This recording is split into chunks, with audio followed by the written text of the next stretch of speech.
break that a little bit. Turn in your Bibles, please, to the book of Ecclesiastes. In life, we all have our favorite things. We have our favorite movies, our favorite foods, our favorite people, and on down the list, favorite cars, and on down the list we could go. And I think it's also true with respect to the Bible. We have our favorite books. And I must say for me, Ecclesiastes is one of them. It's one of the books that I really enjoy reading through. And I would like to start a series of lessons on it. But it is, I will admit to you, a huge task. I've already put a great amount of work into this, and it will require a lot more work. Now, I do not intend to do with this what I did with Ephesians, where I go verse by verse by verse through all the 12 chapters. And you'll see that that's not what I intend to do. There are probably some verses where we'll have to stop and we'll have to do more of an analysis. But I want to keep the larger picture of this book constantly in focus as we go through it. Now, to start with, we're going to have a little of what I like to call Bible trivia. Just some interesting things about the Bible, and then we get more into the book. The very title of the book, Ecclesiastes, comes from the word ecclesiast. And it means one who takes part in an ecclesia. An ecclesia is a word for an assembly or a church. And a preacher, because he does obviously take part in an assembly or a church, is an ecclesiast. And therefore, this book is said to be written by the preacher. The words of the preacher. That's how it opens up. And hence the title of Ecclesiastes, the preacher taking part in the assembly. Now, if you'll notice at the top, if your Bible is like mine, it says Ecclesiastes, semicolon, or, comma, the preacher, meaning that this is an alternative title for the book. And correctly so, because it opens up the words of the preacher. So there's really two titles for the book, Ecclesiastes and the Preacher. And it is interesting, in the German Bible, this book is titled Der Prediger, which means the preacher. And this is not the only book in the Bible, by the way, that is like that. For example, keep your finger here, but if you just turn to Genesis, the very first chapter, look at the top of the page. The first book of Moses, called Genesis. So there are actually two names for the 5 books of Moses. We, of course, in our Bible, we think of them and know them as Genesis, Exodus, Leviticus, Numbers, and Deuteronomy. But you'll notice at the top of every one of those titles, it'll give you the number that book is in the book of Moses. 1st, 2nd, 3rd, 4th, 5th book of Moses.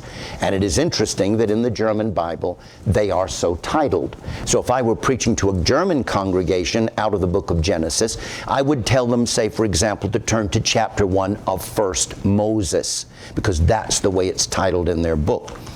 There's also something else that's quite interesting.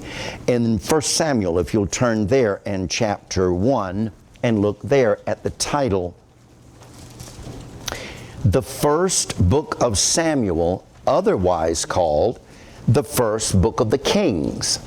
And then if you go to 1 Kings, it'll tell you 1 Kings, or otherwise called the 3rd book of Kings.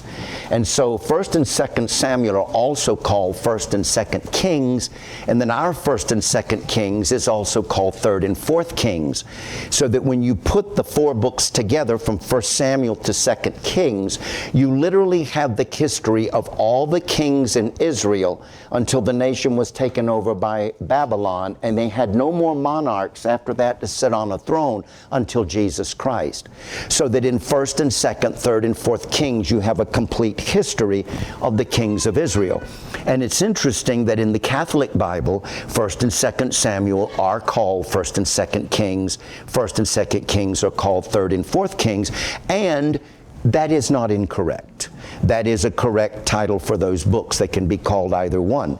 So Ecclesiastes is the other example that we have where a book of the Bible actually has 2 correct names for it. Now, Ecclesiastes, and this can be concluded from several angles, even though the name Solomon is never mentioned in the book, it is very safe to conclude that it was written by Solomon, and it's evident by the way it's introduced. The words of the preacher, the son of David, king in Jerusalem. Now this title, The Preacher, this is the only book in the Old Testament that uses that noun form, preacher. It is used 7 times in the book. Now, the verb preach and the verb forms of preach occur only 5 times in the entire Old Testament. You'll find it in Numbers 6:7, Psalm 49, Isaiah 61:1, and then you will see 2 forms of it in Jonah 3:2. Preach the preaching that I bid thee. Jonah 3:2. So it occurs only 5 times in the Old Testament. But forms of the word preach, interestingly enough, occur 141 times in the New Testament.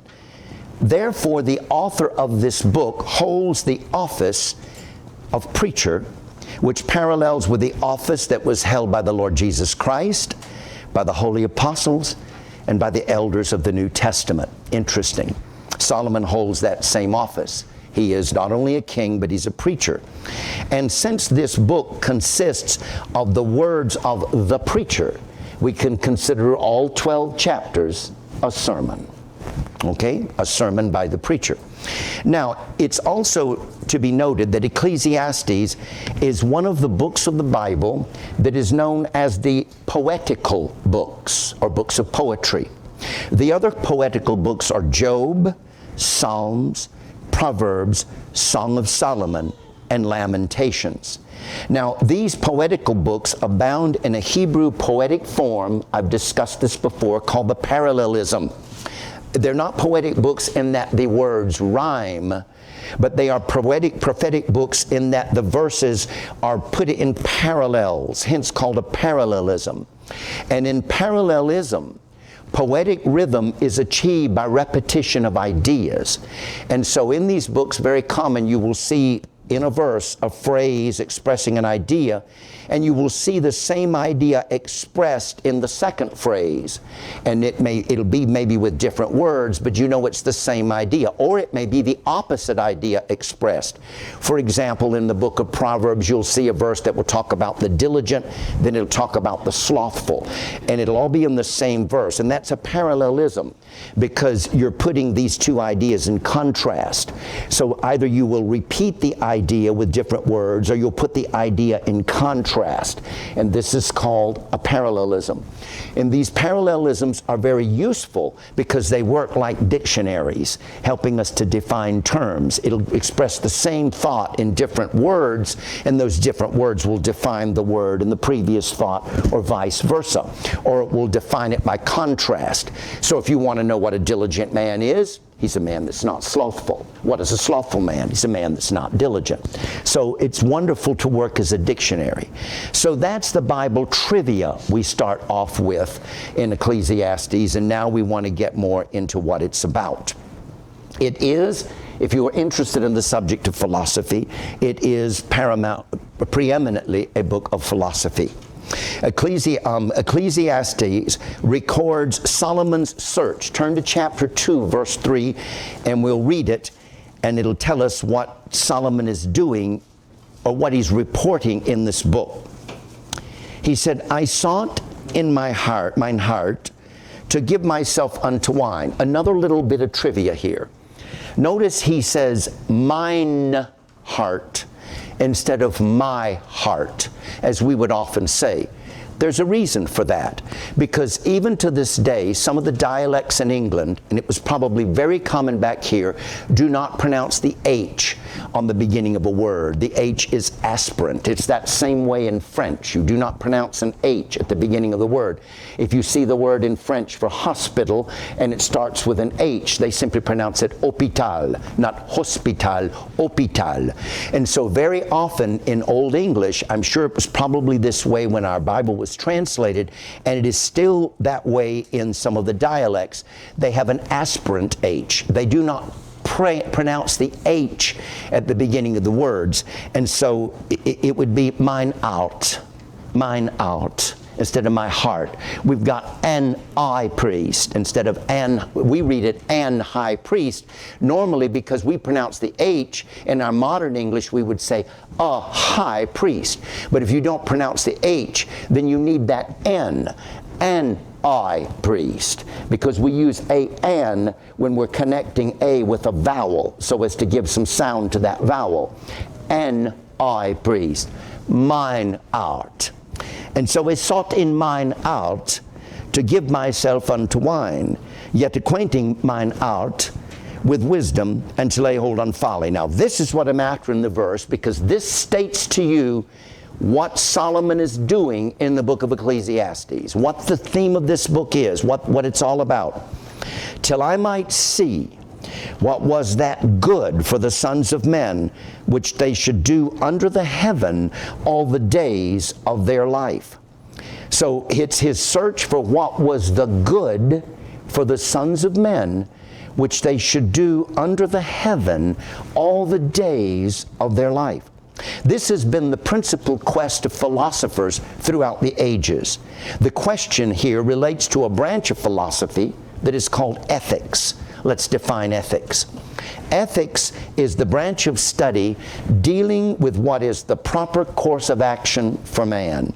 It answers the question, what do I do? It is the study of right and wrong in human endeavors. What is that good? See, it's the study of right or wrong, good and bad in human endeavors.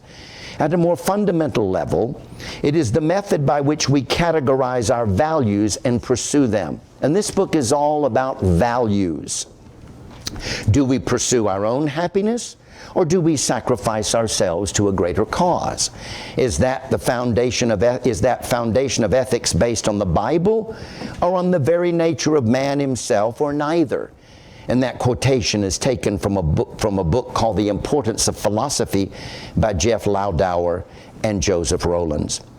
What should I do with my life? What is it all about? What is it for? These are questions often asked by the common man as well as by philosophers. Who of us hasn't at some point in our life stopped and asked, what am I doing and what is it all for? Those are the questions to be investigated in the book of Ecclesiastes. This is a book on logic. It's a philosophical book. It's a book of logic. Because what Solomon is doing in this book is he's amassing evidence. He's collecting his information, then he's going to draw a conclusion from it. That's what we do in logic. You know, cause, effect, means to end. You collect your evidence, you draw a conclusion.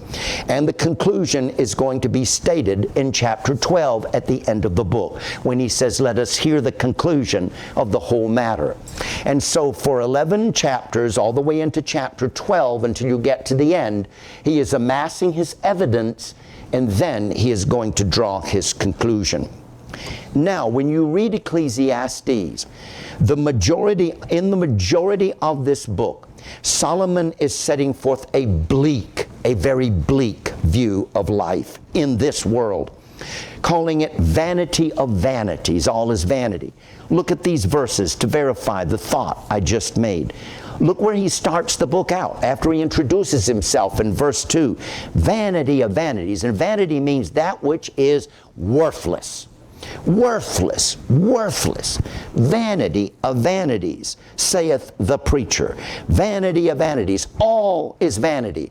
Everything is worthless, of no value. That's what he's saying. And he says it repeatedly in the book. In verse 14 of the same chapter, I have seen all the works that are done under the sun. This man experienced life from one end to the other as much as it could be experienced by anyone. And he said, and behold, all is vanity, worthless, a bunch of zeros, and vexation of the spirit. And then chapter 12 and verse 8, chapter 3, verse 19, states it again. For that which befalleth the sons of men befalleth beasts. Even one thing befalleth them. As the one dieth, so dieth the other. Which means we die like animals. And we do. Yea, they all have one breath. So that a man hath no preeminence above a beast. For all is vanity. And then lastly, in chapter 12, and you will incur this expression about vanity of vanities, all is vanity, vexation of the spirit will occur repeatedly throughout these chapters. And then you come to chapter 12 and verse 8. Vanity of vanities, saith the preacher, all is vanity. So by the time you get to chapter 12 and verse 8, you're at the same place you were in chapter 1 and verse 2. Looking at everything as vanity of vanities, and all is vanity. Now he draws this conclusion, and this is very important. This is the key to opening it up, so that the book doesn't just become only despair. Very important. He draws this conclusion about life being vanity of vanities, all is vanity. And all we do in life being vanity of vanities, and all is vanity. He draws this conclusion by viewing life in its brief span, and this is a very key prepositional phrase, under the sun. It's a prepositional phrase that occurs 29 times in the entire book. He is viewing life in this world strictly beyond the sun,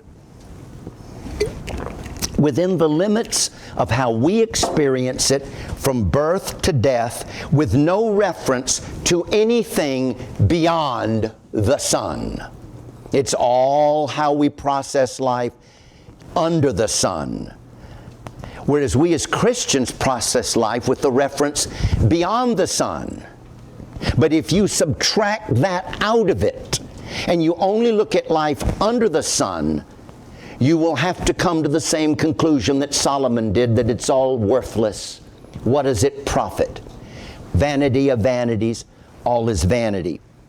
In 1988, my wife and I made a trip to South America. We visited Venezuela. We rented a car and we went through the Andes Mountains to a town called Mérida, where they had the highest cable car, or at least it was then, in the world, going up into the Andes Mountains. I remember it was summertime, and we got that cable car and we went up into the Andes Mountains, and they were covered with snow. And remember, the atmosphere was very thin, and I had trouble breathing. I actually had to go to this place they had where you could put on an oxygen mask and get your breath so you could tolerate it up there. Well, anyway, we were there on a Sunday and we wanted to go to a church, and we couldn't find a Baptist church in Mérida, and so we went to one Christian Missionary Alliance church, probably about the closest we could find to a Baptist. And I still remember, I think their pianist was absent that Sunday, so I think they were singing a cappella. But I still remember one song they sang. Isn't that funny? You know, we complain about how much we forget when we get older, but we should stop sometimes and think about how much we remember and how much we wish we could forget. We'd find probably our memory function is better than we think. We focus on what we don't remember, but it's interesting the things we do. And I actually remember a song they sang. I never forgot this over the years. And it went like this. Now, I didn't know, I only knew a little piece of the chorus. I went online and looked it up, and sure enough, it's a song I guess they still sing today in the Spanish-speaking countries. It goes like this. Más allá del sol,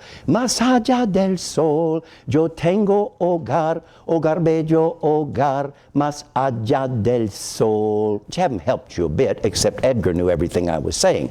But it goes like this. Beyond the sun, I have a home, beautiful home, beyond the sun. So see, that's taking a view of life very different than we find the view of life that's been taken in Ecclesiastes. Rather than just looking at it under the sun, we're looking at it beyond the sun. Very interesting.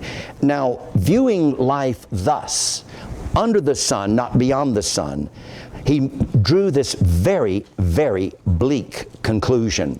Very bleak.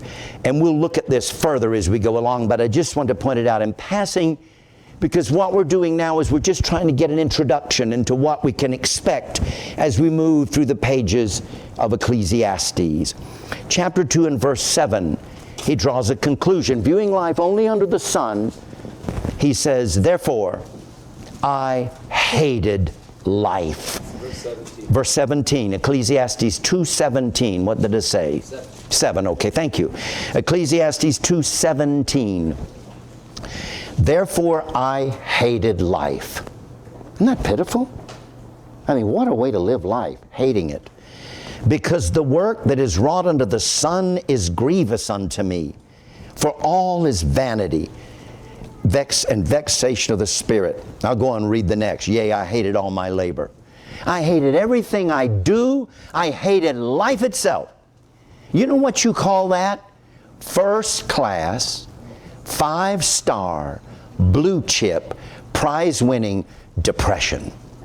That's what it is. That is the ultimate expression of depression. Now, but that's the conclusion he arrives at when he looks at life only under the sun and not beyond the sun. Now, the Hebrew word that is translated preacher in this passage is koheleth. Koheleth.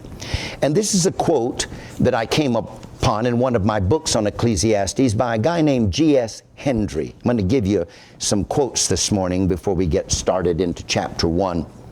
Koheleth, or the preacher, is addressing the general public whose view is bounded by the horizons of the world. They don't see anything beyond this world. Do you know how many people we encounter like that? This is all they see. They say you go around once. That's what they say. That's what they see nothing in life beyond the horizons of this world, under the sun. He meets them on their own ground and proceeds to convict them of its inherent vanity. This is further borne out by his characteristic expression, under the sun, by which he describes what the New Testament calls the world. His book is a critic of secularism. Secularism being just live for what you can get in this world. That's all there is. His book is in fact a critique of secularism and of secularized religion. That's G.S. Hendry. This view of life, however, now let's just jump out of Ecclesiastes for a minute. This view of life that all is vanity of vanities, to the point that you hate life and you hate everything you do in it, stands in marked contrast to the view of life that looks beyond the sun in relation to the Lord Jesus Christ, and who is the resurrection out of this life and the life to eternal life. Just as I ended on Revelation last Sunday with the gospel. I was dead, I am alive forevermore. So now with that, we can view life differently from that vantage point, because now we're looking at it not just simply under the sun, but beyond the sun. Are you with me? You following what I'm saying?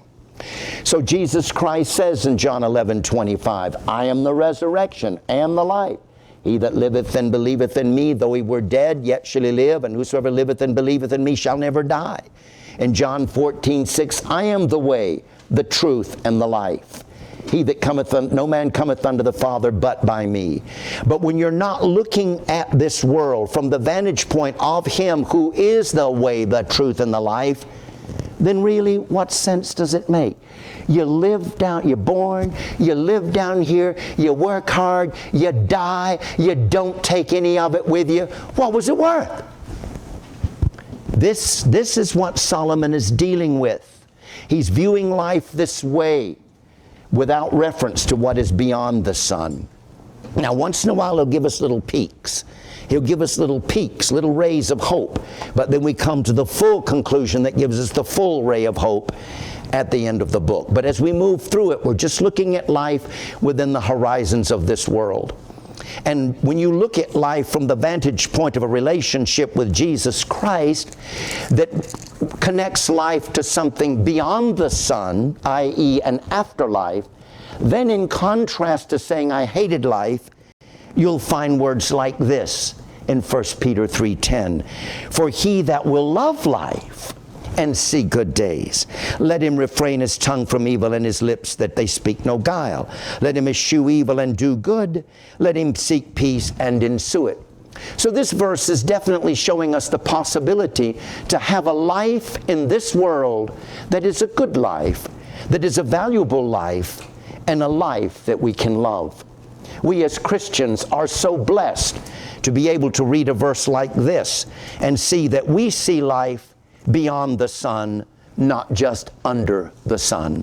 Romans chapter 8. Romans 8, it's almost like Paul. And very likely he did, being the Bible scholar he was, have Solomon's Ecclesiastes in mind when he wrote these words. In Romans 8, verses 20 through 21. For the creature was made subject to vanity. And if you separate Jesus Christ from this world, if there is no afterlife, if there is no final judgment and ultimate justice, then this world is vanity of vanities. All is vanity. And we've been made subject to this vain world where everything we grab slips out of our grasp. Everything we think we can hold on to slips out of our grasp. We gain, but only for a while, then ultimately to lose. We've been made subject to this. The creature was made subject to vanity, not willingly. We wish it were otherwise. But by reason of him who hath subjected the same in hope. So we as Christians are not only subjected to the vanity that Solomon is writing about, but we're subjected to hope of something, let me say it again, beyond the sun. And I see two women in here need to get portable fans that have batteries in them and let them blow on yourselves. Because I can guarantee you, like Marydale has right now, that's how she endures it. I'm looking back at, it's really hot. It is really hot, really hot. Well, I don't know if there's nothing we can do about it, is there? You know what I need to do is I need to tell them to set those thermostats lower. They put it at 68, and by the time we get in here, it just gets almost unbearable. We could possibly put a little crack in that door, and that might help. If you take a chair there, and just for a little while anyway, put a crack in that door. They've got a brick down there. Good, good. Just put a crack there. It's 68, yes. Vanity made some blocks that had magnets on you could put over the... Yeah, you just talk to Hank about that. You can get, they use them in the summer when the air conditioning is too cold. You could probably get one to put over it. The only thing is more heat will blow out in other places in the room. Yeah, it's hot for me too, but I'm up here doing the work. So I apologize. I keep forgetting to tell them, set that down a little lower, because once we get in here, we warm it up. So anyway, but there are these little fans. Marydale has one. You might talk to her and you can put that on you and blow the air on you and cool you off.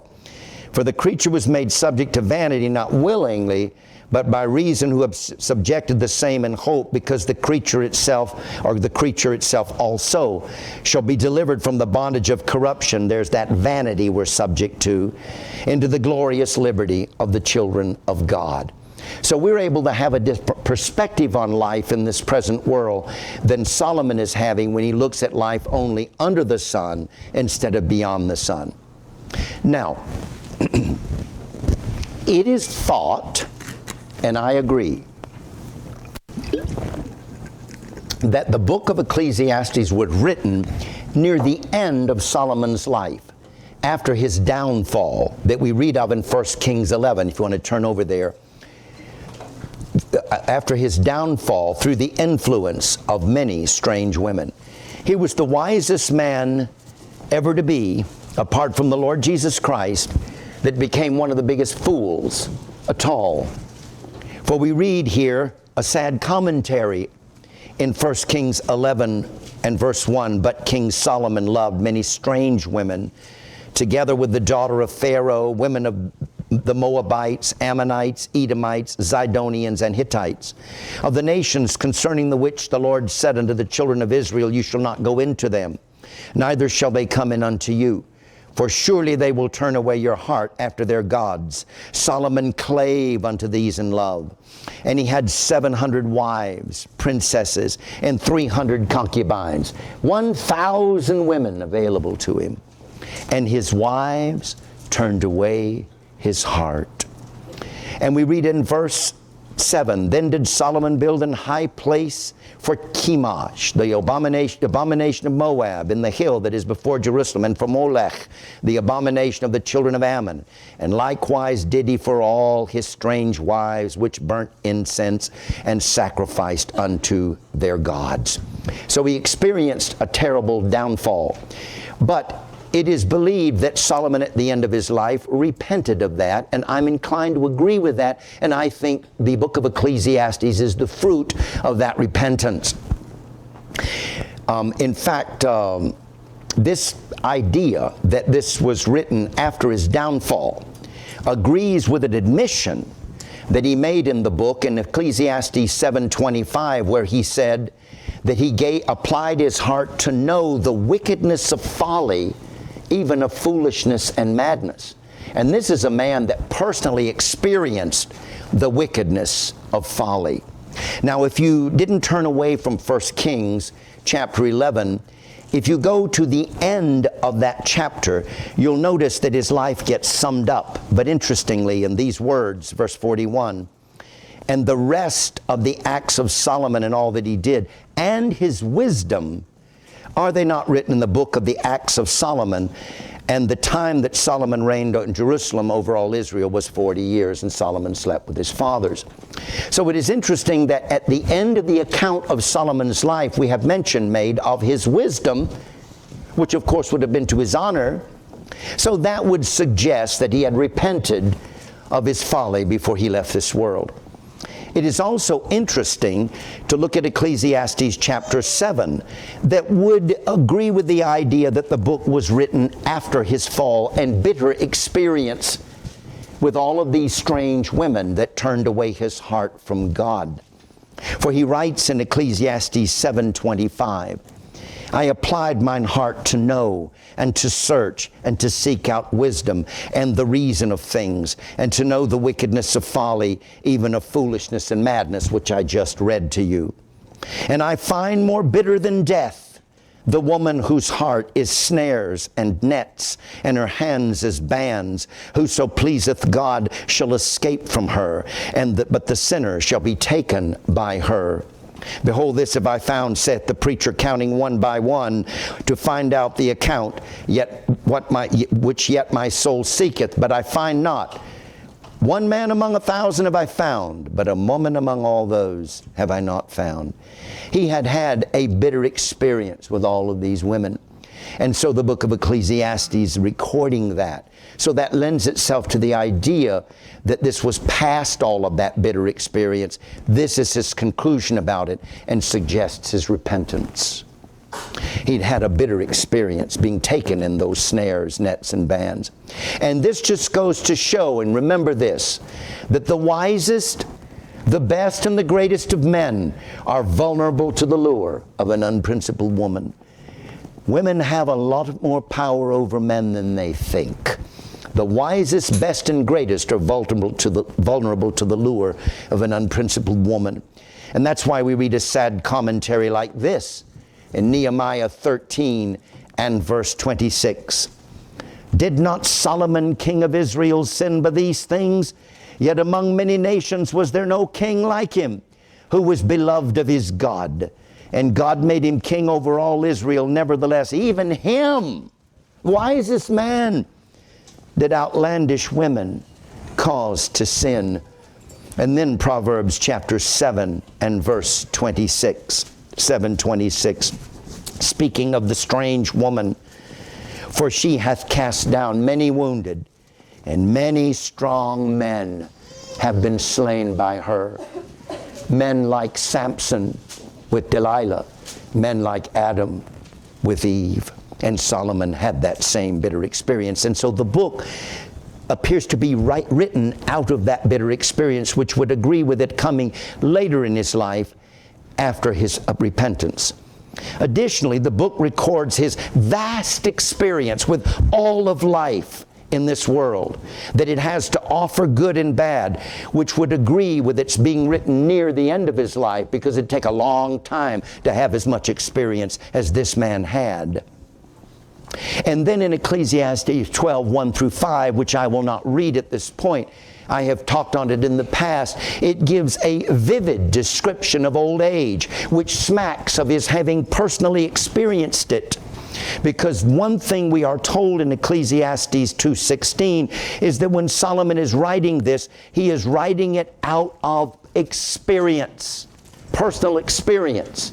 So when he's writing about old age, it gives you the impression he really knows what it's like because he's experienced it at this point. Ecclesiastes 2:16, he says, I communed with mine own heart, saying, Lo, I am come to great estate. And boy, did he ever. Surpassing all the rest of the kings of the earth. and have gotten more wisdom than all they that have been before me in Jerusalem. Yea, my heart had great experience. See, experience. Not just theoretical knowledge. He had experimented with these things. Had great experience of wisdom and knowledge. In one of my commentaries, a man named Saran said, he writeth in such sort as if he had learned the doctrine of the vanity of earthly things by very great experience and long use. John Gill, commenting on this, had this to say, as to the time in which it was written by him, that is, the time that the book was written by Solomon, it seems to have been in his old age, as the Jewish writers observe, after his sin and fall and recovery out of it, and when he was brought to true repentance for it. It was after he had made him great works and built houses, his own house and the house of God, which were 20 years in building. See, he reigned 40 years. 20 years of that building. So this shows all these great works accumulating so much time. So this lends itself to the idea of it happening, the book being written in the latter part of his life. It was after he had acquired not only vast riches and treasures, which must require time, but had gotten knowledge of all things in nature, and had seen all the works that are done under the sun, and had made trial of all pleasures that were to be enjoyed, which would take time. And it was after he had been ensnared by women, which he confesses in laments in Ecclesiastes 7:26. And his description of old age seems to be made not merely upon the theory of it, but from a feeling experience of the evils and infirmities of it. And I have to agree with Mr. Gill on that. I think it was written in his old age, in a state of repentance after he had experienced the wickedness of folly and been ensnared by unprincipled women. Now, what's the main object of Ecclesiastes? Charles Bridges, I have a commentary on Ecclesiastes that Mike Birmingham gave me that was written by Charles Bridges. He also wrote that beautiful commentary on Psalm 119 that I often referenced when I did my own commentary on it.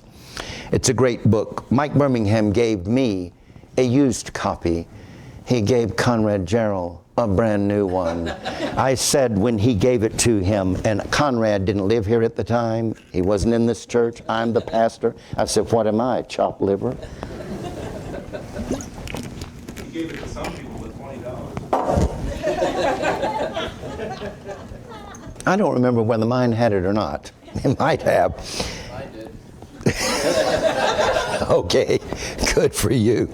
Oh, well, you know, do not the dogs eat of the crumbs of the master's table? Anyway, Mr. Bridges said, the purpose or scope of the book, the object, is to bring out into clear view the chief good, the true happiness of man, in what it does not consist. Not in the wisdom, pleasures, honors, and riches of this world, because he had all of that, and found it vanity of vanities and vexation of the spirit. He shows that the true happiness of man, he shows in what it does not consist, not in wisdom, pleasures, honors, and riches of this world, and in what it does consist, the enjoyment and service of God. And now for one last, at this point, lengthy reading, I want to look at Matthew Henry, how he summed it up. I thought he did it beautifully. The fundamental error of the children of men, the one we all make the mistake of doing or believing or thinking. The fundamental error of the children of men, and that which is at the bottom of all their departures from God, is the same with that of our first parents. Hoping to be as gods, and by entertaining themselves with that which seems good for food, pleasant to the eyes, and desirable to make one wise. Now, the scope of this book is to show that this is a great mistake, that our happiness consists not in being gods to ourselves, to have what we will and do what we will, but in having Him that made us to be a God to us. The moral philosophers disputed much about man's felicity or chief good. Various opinions they had about it. Solomon in this book determines the question and assures us that to fear, that to fear God and to keep His commandments is the whole of man. He tried what satisfaction might be found in the wealth of the world and the pleasures of sense, and at last pronounced all vanity and vexation. Yet multitudes will not take His word, but will make the same dangerous experiment, and it proves fatal to them.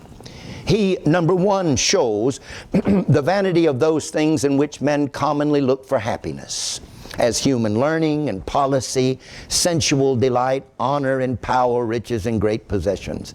And then secondly, he prescribes remedies against the vexation of spirit that attends them. Though we cannot cure them of their vanity, that's these things in the world that we all have to live with and deal with. Though we cannot cure them of their vanity, we may prevent the trouble they give us, the vexation of spirit, by sitting loose to them, enjoying them comfortably, but laying our expectations low from them, and acquiescing in the will of God concerning us in every event, especially by remembering God in the days of our youth and continuing in His fear and service all our days with an eye to the judgment to come. I think that well says it. One thing that the book of Ecclesiastes clearly shows us is that the promise that God made to David, passed on to Solomon and to his seed line, of the everlasting kingdom of the Messiah. It clearly shows that the promise of the everlasting kingdom of the Messiah that God promised to David and to his seed must pertain to another world, since everything in this world is subject to vanity. Got it? Every kingdom in this world rises and falls, comes and goes. And so will ours. I heard this morning, it's thought that Mr. Biden goes into the White House, and if the Democrats get the Senate, that it's over for our republic. To which I replied, we lost our republic a long time ago, people. That didn't just start with this. No, somebody said that when this country voted for Obama, they voted for socialism. What do you think they voted for when they voted for Johnson? What do you think they voted for when they voted for Roosevelt? Take it further back. One of the worst presidents we ever had was Woodrow Wilson. If you study a little of your history, that's where your income tax came in that violates the Constitution. That's where the Federal Reserve came in. That's where we came in with this idea that we have as a responsibility to be the guiding light of the world, to beat up the bullies on the block. Pulled us into World War I when we had no business being there. We lost the republic that our forefathers gave us decades ago. It's just another step away from constitutional freedoms and more socialism and government bureaucracy and government control. And the Republicans are just as much party to it as the Democrats. Don't forget that. Just as much party to it as the Democrats, taking us one step further down the line. In fact, sometimes when you've got the more liberal guy in office, the conservative people are more vigilant to watch out and call the hand. Anyway, vanity of vanities, all is vanity, saith the preacher. All of this stuff, kingdoms come, kingdoms go. Republics come, republics go. The United States of America is not the kingdom of God on earth. Never has been. And it's not everlasting. None of them ever are. And this book makes that expressly clear to us, so that we need to quit trying to find our hope in something we can hang on that will never slip out of our grasp under the sun. You won't find it. We look allá del sol, beyond the sun. That's where it's at. Now, chapter 1, that's your introduction to Ecclesiastes. And we won't get all that far, but let's just dive into chapter 1 and see what we can pull out of here. The words of the preacher, the son of David, king in Jerusalem. Vanity of vanities, saith the preacher, vanity of vanities, all is vanity. Let's now define what vanity is. It is that which is vain. That ain't going to help us, so we'll have to define vain. But let me go on and finish the definition of vanity. That which is vain, futile, or worthless. That which is of no value or profit. In other words, worthless. Vain means devoid of real value. worth or significance. Idle, unprofitable, useless, worthless, of no effect, force, or power. Fruitless, futile, unavailing. That's what he says it all is. And everything we do, all is vanity. Charles Bridges, commenting on that, said everything severally and all things collectively. Every individual thing that you value, give it time, it'll slip right out of your grasp because it's vanity. And put it all together, it all will slip out of our grasp. It's all vanity. Everything severally and all things collectively, all in one expanse. One vast heap of numberless perishing vanities. Everything is zero. All is zero. Just a bunch of zeros. Solomon was a king, a wealthy king, a wise king.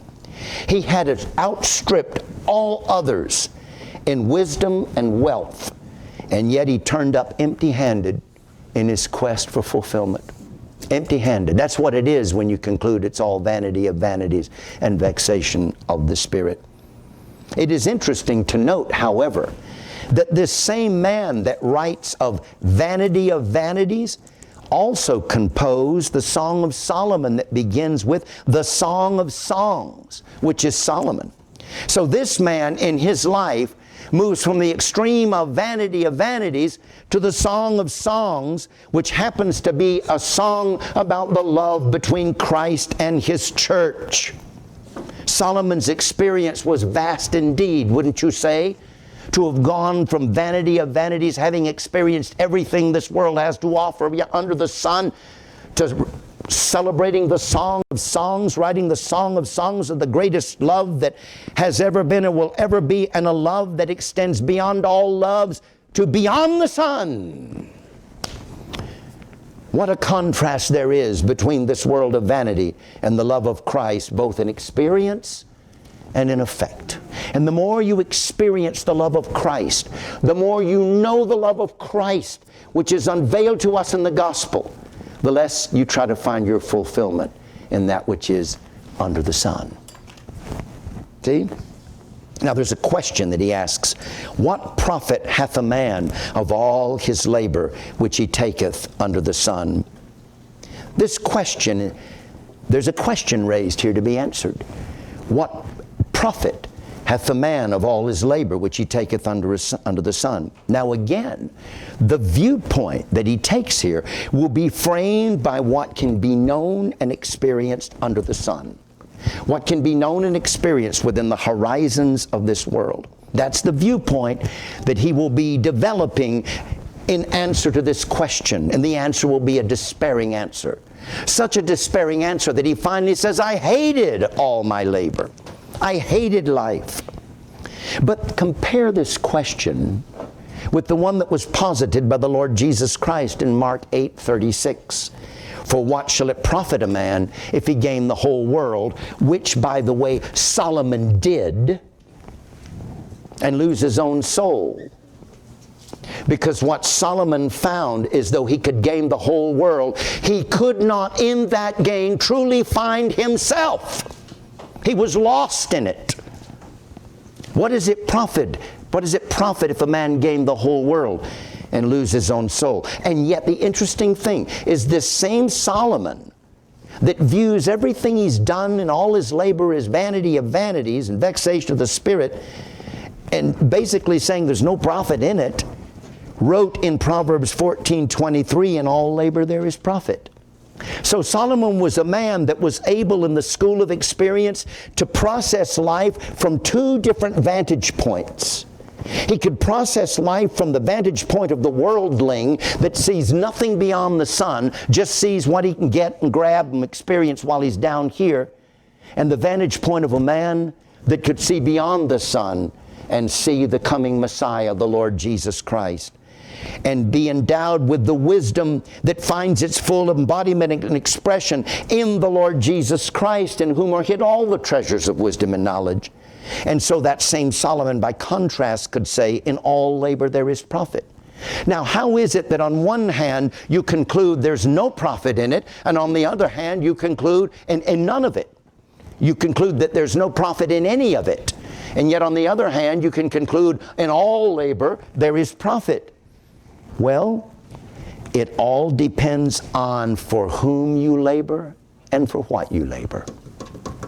Your estimation of the labor all depends on for whom and for what you labor. And Ecclesiastes will demonstrate that. Is your labor to glorify God, to fulfill your duty that God has given you? Or is your labor to fulfill yourself? Is it just about you? Because if it's just about you, you are in for a huge letdown. It will let you down. It will disappoint you. It is beautiful that when you can process life beyond the sun, with a reference to Jesus Christ and His resurrection, you can come to this conclusion. If you come over to 1 Corinthians chapter 15, a conclusion exactly opposite to the conclusion that Solomon is drawing there in Ecclesiastes, when he only views life in this world with no reference to life on the other side of it, with no reference to the resurrection of the dead and the life eternal, no reference to the resurrection of the dead and of the judgment to follow. Just looking at it down here. But looking at it from the vantage point of the resurrection, which is just what 1 Corinthians is all about, 1 Corinthians 15, pardon. It's the great resurrection chapter that presents Christ risen from the dead, the first fruits, and then also talks about our future resurrection at His coming, when we shall be raised to a life incorruptible and immortal, which is just exactly what we talked about last Sunday as we wound up Revelation chapter 1. So when you look at life from the standpoint of the resurrection and eternal life and the coming judgment, which is beyond the sun, when this sun shall have passed away, you come to this conclusion in verse 58. Therefore, my beloved brethren, be ye steadfast, unmovable, always abounding in the work of the Lord, for as much as ye know, watch it, that your labor is not in vain. It isn't vanity of vanities. It is not in vain in the Lord. Isn't that beautiful? It's amazing. It's almost like the book of Ecclesiastes sets you up and programs you to be ready to receive with all gladness the gospel of Jesus Christ that lets you know there's something else beyond what's down here. That's it. It programs you to expect that. It's a great book to pave the way for the proclamation of the gospel of Jesus Christ, which we will show you. But when you look at life under the sun, without reference to the resurrection and eternal life, life in this world and our labor in this world, as I have said, is vanity of vanities, just a bunch of worthless zeros. Zeros. I wish I had something I could draw on, so you're going to have to use your imaginations. I don't want to defile the screen by writing on it. But if you can imagine this, now this is going to try you. This may be too deep, but try to imagine right here a 1. Okay, can you do that? Can you imagine here the letter 1? Pardon me? The number. Did I say letter? See, it challenges mine too. The number 1. That's what I get for trying to be cute. The number always backfires. And Solomon will tell you that too. You know what he's going to say about laughter? He's going to say it's crazy. Just wait till I show you why it is. It'll make you laugh to realize how crazy laughter is. We'll have some fun with that one. So the number 1, imagine that. And we all know what a 0 looks like. Now remember, everything in this world, all of our labor is a bunch of zeros considered just under the sun. So here's this number 1, and think of that as God. Hear, O Israel, the Lord our God is one Lord. For there are 3 that bear record in heaven, the Father, the Word, and the Holy Ghost. And these 3 are one. Now take all the vanity in this world, all the zeros, anything in this world, and put that 0 in front of that 1. Okay? So that here's God, but ahead of God, you put pleasure, 1 0. Or you put your work, 1 0. Or you put your money, 1 0. Or whatever you can think of. Clothing, 1 0. Jewelry, 1 0. Think of all these things. Vacations, 1 0. All of these things that people put in their life ahead of God. And every 0 you put ahead of that 1 lessens the value of that 1. Do you understand that? Simple mathematics. Every 0 you put in front of a 1 lessens the value of that 1. Reduces its value in your estimation. But now, let's look at the 1. Let's take all those zeros and put them after the 1. God first, then work, then pleasure, and then trips to see beautiful places and everything. And when you've got God first in your life and everything coming after that, then all those things that come after that are actually increasing the value of 1. Put 1 0 behind it, and that 1 now becomes 10. Put 2, it becomes 100. Put 3, it becomes 1,000. Put 4, it becomes 10,000. Put 5, it becomes 100,000. Put 6, and it becomes 1,000,000. The 1 keeps increasing in value if these nothings are put after it instead of in front of it. Because if God is first in your life, you process this world differently than you do when He isn't. And then you look at the things you enjoy in this world, not as the thing of ultimate fulfillment, not as the everlasting fountain, but as just sips and draughts of cool water to quench your thirst in the weary journey of life till you get beyond the sun. See? Doesn't that make sense? A good meal in that case doesn't become an end-all. A gathering of friends does not become an end-all. It just becomes a little foretaste of the better things to come beyond the sun. And it increases the value of the 1. Interesting, isn't it? That's the message of the book of Ecclesiastes. Now come back to chapter 1. We'll go a little bit, but we won't finish. You've gotten to the end of your outline. I never know how far I'm going to get, so I can't always measure that just right. But just to show you how I'll keep my promise, that I'm not going to just exhaustively digest every verse because we'd never get done. I don't think I have enough life left in me to do that, quite frankly. And so he's going to start advancing his arguments for why he draws the conclusion that all is vanity of vanities, vexation of the spirit. Vanity of vanities, all is vanity. Starts out, 1 generation passeth away, and another generation cometh, but the earth abideth. The preacher concludes that all is vanity from the constant circuit of generations over against the earth that abides. David said, speaking of man in 1 Chronicles 29:15, he described men this way. In 1 Chronicles 29:15, for we are strangers before thee, and sojourners as were all our fathers. Our days on earth are as a shadow. Shadows don't last very long. And there